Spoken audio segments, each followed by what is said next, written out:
After my first encounter, everything changed. After my encounter with the time thieves, I began to notice the changes. Not in the world around me. At least, not at first. The changes were in myself. Small things at first. Memories that didn't belong to me began appearing in my mind. I would suddenly know things I had never learned, names of people I'd never met, locations I'd never visited, events I'd never witnessed. At first, I thought I was losing my mind. Then I realized the truth was far worse. The time thieves had marked me. During those hours in an abandoned radio station, something had been transferred between us. They had given me pieces of themselves, fragments of consciousness that had accumulated over millennia of feeding on human memory. And in return, they had taken pieces of me. I could feel the gaps where my own memories should be, childhood events, faces of friends, moments that had defined who I was, all fading, replaced by something else entirely. I tried to document what was happening.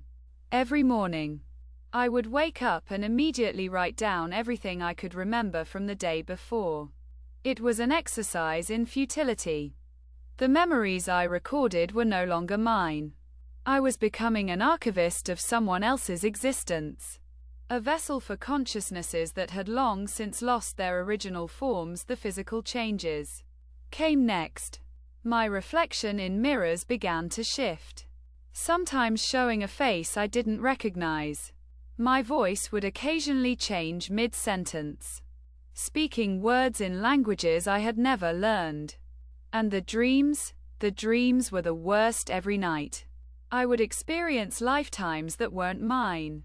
I would live as people from centuries past, from places that no longer existed, experiencing their deaths, their fears, their final moments of terror. I sought help. Doctors, therapists, spiritual advisors, anyone who might have answers. Most dismissed me as delusional. A few listened with growing horror as I described the time thieves and what they were. Those few usually ended our sessions abruptly, referring me to colleagues who never returned my calls. One psychiatrist, after hearing my account, simply stood up, walked to his window, and whispered something I couldn't quite hear. He never spoke to me again. 6 weeks after my initial encounter, I received a package at my apartment. No return address. No postage marks. Inside was a journal, one of the journals I had found in an abandoned radio station. But this one was different. It contained coordinates, names, and dates. A pattern emerged as I studied it. The time thieves wasn't random in their selection. They were building something.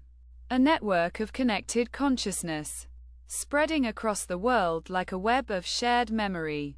And I was now part of that network. I could feel the others sometimes. Sensations that weren't my own would wash over me. Fear from someone in a different country. Recognition from someone I had never met.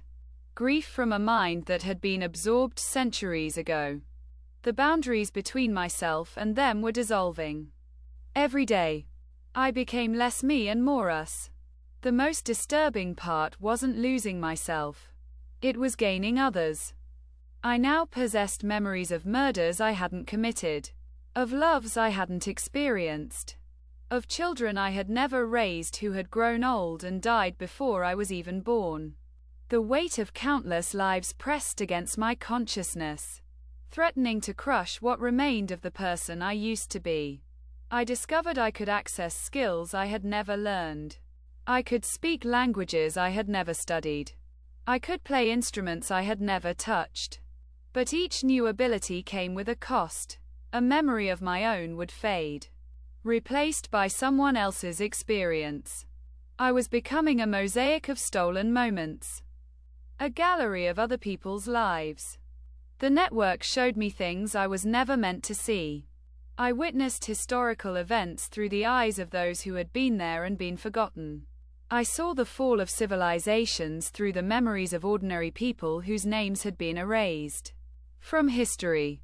I experienced the terror of countless souls as they realized they were being absorbed, their individuality dissolving into the collective. And through it all, the time thieves watched, not with malice, but with a desperate hunger. They needed more memories to sustain themselves, more consciousness to prevent their own dissolution into nothing. Every person who forgot them weakened them. Every person who remembered strengthened them. They existed in a perpetual state of hunger, unable to stop feeding without ceasing to exist. Store number 906,773. The transformation continues. There is more I must tell you.